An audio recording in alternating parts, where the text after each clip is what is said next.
Hello everyone, आज मैं explain करने वाला हूँ मलयालम हॉरर मूवी ब्रह्मयुगम को, जिसको डायरेक्ट किया है राहुल सदाशिवन ने। मूवी की एक्सप्लेनेशन शुरू करने से पहले मेरी एक रिक्वेस्ट है कि आप चैनल को लाइक और सब्सक्राइब कर लें। मूवी की कहानी 17th सेंचुरी के साउथ मालाबार पर आधारित है। मूवी की शुरुआत में हमें दो आदमियों को देखा जा सकता है, जिनका नाम कोरा और थेवन है। वो दोनों पुर्तगाली दास व्यापार से बचकर भाग रहे होते हैं। रात में वो दोनों एक नदी के तट पर आराम करने के लिए रुके हुए हैं। फिर जब दोनों रात को सो रहे होते हैं तो कोरा को एक लड़की दिखाई देती है, जिसे देखते ही वह उसमें पूरी तरीके से खो जाता है। और फिर थोड़ी देर बाद थेवन की भी आंख खुल जाती है, तो वह क्या देखता है कि कोरा किसी लड़की का पीछा कर रहा है जिसने एक भी कपड़ा नहीं पहना होता। थेवन उस लड़की को देखते ही समझ जाता है कि ये एक यक्षी है। फिर थेवन कोरा को होश में लाने की कोशिश करता है, लेकिन वह नहीं आता और यक्षी के डर से थेवन वहां से भाग जाता है। यक्षी कोरा को मार देती है और साथ ही साथ उसका खून भी पी जाती है। फिर अगले सीन में सुबह जहाँ थेवन भूखा प्यासा घूम रहा होता है और वह घूमते घूमते एक बड़े से घर में पहुंच जाता है, जो कि दिखने में काफ़ी पुराना होता है। फिर थेवन को एक नारियल दिखाई देता है और वह उस नारियल को खाना शुरू कर देता है। और उसके बाद उस घर का कुक थेवन को देख लेता है और वह उसे टोक देता है। फिर सीन में एंट्री होती है उस घर के मालिक की, जो थेवन से बात करने लगता है। उसका नाम कोडुमन पोट्टी है। थेवन मालिक से कहता है वह काफ़ी दिनों से भूखा था, इसलिए उसने वह नारियल खा लिया। फिर हमें आगे पता चलता है कि थेवन एक सिंगर है जो राजा के दरबार में गाना गाता था। तो पोट्टी उससे गाना सुनने लगता है और पोट्टी को उसका गाना काफ़ी पसंद भी आता है, तो वह उसे अपने घर में रख लेता है।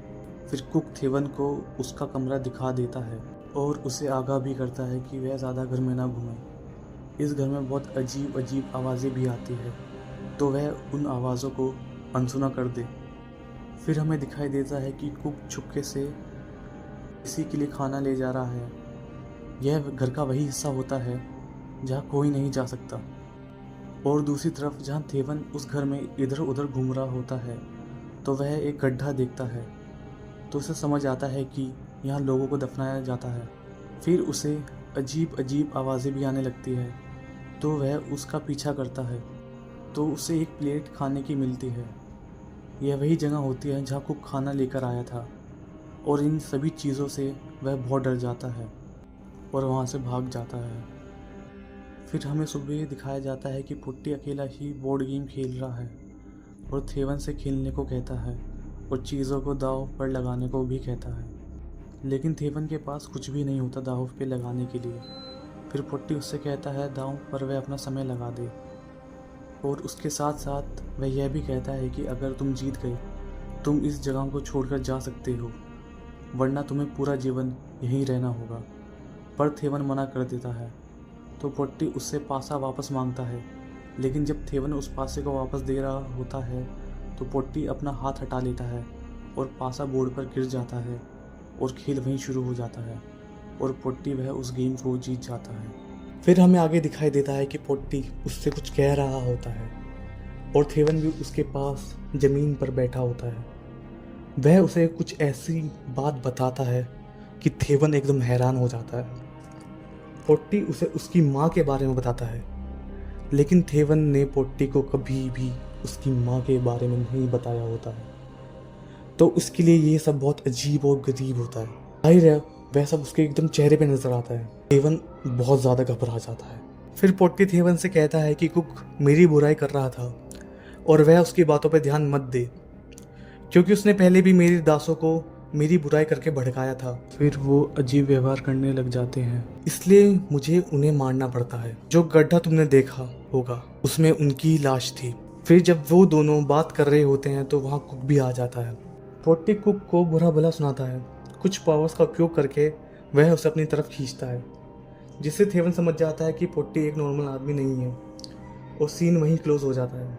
फिर अगले सीन में जहाँ थेवन से पूछता है कि असल में पोट्टी कौन है, और फिर कुक उसे बताता है कि पोट्टी की फैमिली का एक आदमी था जो वरादेव की पूजा करता था, और उससे खुश होकर वरादेव ने एक विश पूरी करने वाला बॉक्स दिया था, जिसमें एक चत्तन नाम का डीमन था जो सारी इच्छाएं पूरी करता था। लेकिन पोट्टी की फैमिली ने उसे अपना दास बना लेती है और उसका उपयोग करने लगती है। लेकिन चत्तन बहुत स्मार्ट था और घर के मुखिया की आत्मा को अपने मुंह खोलकर कंज्यूम कर लेता है, मतलब उसे खा जाता है। उसे रोकने के लिए बहुत बड़े विद्वान आते हैं, लेकिन सबका वही हाल होता है जो घर में मुखिया का हुआ होता है। फिर एंडिंग में पोट्टी आता है, लेकिन यहाँ हमें ये नहीं दिखाया जाता कि पोट्टी चेतन को हरा पाया या फिर नहीं। लेकिन पोट्टी अपनी फैमिली का एक चाह होता है और वो वहाँ रहता है। फिर उस रात हमें फिर रक्षी दिखाई देती है जो पोट्टी के साथ इंटीमेट होती है। फिर सीन शिफ्ट होता है सुबह में, जहाँ हमें दिखाया जाता है कि थेवन इस घर से भागने की कोशिश करता है। वह अपना सामान बांध कर रखता है और वहाँ से भागता है और पोट्टी वहाँ आ जाता है और थेवन उससे कहता है कि वो यहाँ से जाना चाहता है। तो पोट्टी उससे कहता है कि तुम्हें कोई नहीं रोक रहा, लेकिन तुम बारिश होने के बाद चले जाना। लेकिन बारिश होती ही नहीं। फिर जब थेवन जाने लगता है तो जोर की बारिश शुरू हो जाती है। ये सब पोट्टी का क्या हुआ होता है, थेवन ये समझ जाता है। फिर रात को दिखाया जाता है पोट्टी थेवन पर चिल्ला रहा होता है कि थेवन भी उसके पुराने दास जैसा ही है। इन सब बातों से थेवन को समझ आ जाता है कि पोट्टी अब उसे भी मार देगा, और इन सब बातों से थेवन बहुत डर जाता है। और अगले सीन में यह दिखाया जाता है कि थेवन और कुक बातें कर रहे होते हैं। थेवन कुक को अपनी और अपनी माँ के बारे में बता रहा होता है कि उसकी माँ कितनी मेहनत करती थी और उसके लिए कान की बालियाँ भी लाई थी। और इन बातों के बीच वो दोनों सो जाते हैं और रात को थेवन को बहुत ही डरावना सपना आता है। फिर अगले सीन में जहाँ हम देखते हैं कि कुक और एक गड्ढा खोद रहा होता है, तो थेवन इससे समझ जाता है कि अब उसकी बारी है, तो वह बारिश में ही उस घर से भाग जाता है। लेकिन थोड़ी दूर जाने पर ही उसे खून की उल्टियाँ होने लगती हैं और उसे वापस आना पड़ता है। और जब वह वापस आता है तो वह पोट्टी को खड़ा देखता है जो कि उसका इंतज़ार कर रहा होता है। और पोट्टी उससे कहता है कि तुम्हें मुझसे पूछकर जाना चाहिए था। तो थेवन उसके पैर पकड़ लेता है और भीख मांगता है और पोट्टी उसे जाने से मना कर देता है। फिर अगले सीन में कुक थेवन को उसी कमरे में ले जाता है जहाँ वो पहले खाना लेकर ले गया था, और थेवन वहाँ एक डेड बॉडी देखता है जिसे देखकर वो बहुत हैरान हो जाता है, क्योंकि वह डेड बॉडी किसी और की नहीं बल्कि पोट्टी की थी। और हमें यह पता चलता है कि पोट्टी जब चेतन से लड़ना जाता है तो वह भी उसे हरा नहीं पाता, और चेतन ने उसका रूप ले लिया है और पोट्टी को मार चुका था। फिर कुक थेवन को उस घर से बाहर जाने का एक रास्ता बताता है। बेसमेंट में एक दिया जल रहा है जो कभी नहीं बुझा। अगर वो उस दिए को बुझा दे तो चेतन कमजोर हो जाएगा और उसे हराया जा सकता है। लेकिन वो दिया एक लॉक चेम्बर में है जिसकी चाबी पोट्टी के पास है और उसे पाना बहुत मुश्किल है। लेकिन अगर उसने उस चाबी को अभी हासिल नहीं किया तो वो कभी यहाँ से नहीं जा पाएगा। इस घर में समय का पता नहीं चलता। कुक थेवन से पूछता है कि तुम यहाँ आए हुए कितना समय हो गया।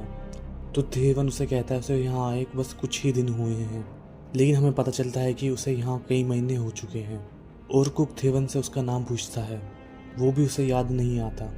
तो इसका मतलब सीधा यही है कि यहाँ पर धीरे धीरे लोग अपनी याद खोने लगते हैं। अब थेवन और कुक एक प्लान बनाते हैं। इसको पूरा करने के लिए थेवन पोट्टी से दोबारा वही खेल खेलने को कहता है। तो पोट्टी उससे कहता है कि तुम्हारे पास तो कुछ है ही नहीं दाव को लगाने पे। थेवन उससे कहता है मेरे पास चाबी है। तो पोट्टी डर जाता है और अपनी कमर पर हाथ लगाता है। फिर थेवन अपनी बात बदल देता है और कहता है ज़िंदगी की चाबी, मैं बस उसे वापस पाना चाहता हूँ। लेकिन पोट्टी उसे मना कर देता है। फिर वो दोनों अपना प्लान डिस्कस कर रहे होते हैं कि कुक पोट्टी के लिए अच्छा खाना बनाएगा और उसे बेहोश कर देगा, और थेवन जाएगा चुपके से और वहाँ से चाबी चुरा लाएगा। लेकिन फिर पोट्टी वहाँ आ जाता है और कुक को मारने की कोशिश करने लगता है। लेकिन वो कुक को इसलिए नहीं मार रहा होता है कि उसे उनका प्लान पता चल जाता है। वह उन्हें इसलिए मार रहा होता है क्योंकि कुक थेवन को उसकी दारू पिलाता था। फिर कुक उससे माफ़ी मांगता है और पोट्टी वहाँ से चला जाता है। फिर अगले सीन में पोट्टी खाना खाकर सो जाता है और थेवन वहाँ चाबी चुराने के लिए आता है, लेकिन उसे चाबी नहीं मिलती। और इतनी देर में पोट्टी उठ जाता है और उसकी गर्दन पकड़ लेता है और साथ ही साथ उसकी आत्मा को कंज्यूम करने की कोशिश करता है, लेकिन वह ऐसा नहीं कर पाता। फिर हमें पता चलता है कि कुक ने एक प्लान अपने दिमाग में बना रखा था और उस प्लान को वो थेवन को भी नहीं बताता। और वो दिया जाके पहले ही बुझा देता है। जब पोट्टी उस पर हमला करता है तो वह चुपके से चाबी वहाँ से चुरा लेता है। फिर कुक थेवन से कहता है कि हमें इसे वापस उसी बॉक्स में डालना होगा। तो दोनों पोट्टी यानी चेतन को उसी बेसमेंट में ढूंढना शुरू कर देते हैं और वह उन्हें मिल जाता है। चेतन उन दोनों को अपनी बातें में फंसाने की कोशिश करता है, लेकिन वो दोनों उसकी बातों में नहीं आते। यहाँ हमें पता चलता है कि पोट्टी और कुक की बातों से कुक पोट्टी का ही बेटा है। पोट्टी का किसी नीची जाति की महिला से चक्कर होता है और वो उसी का बेटा होता है।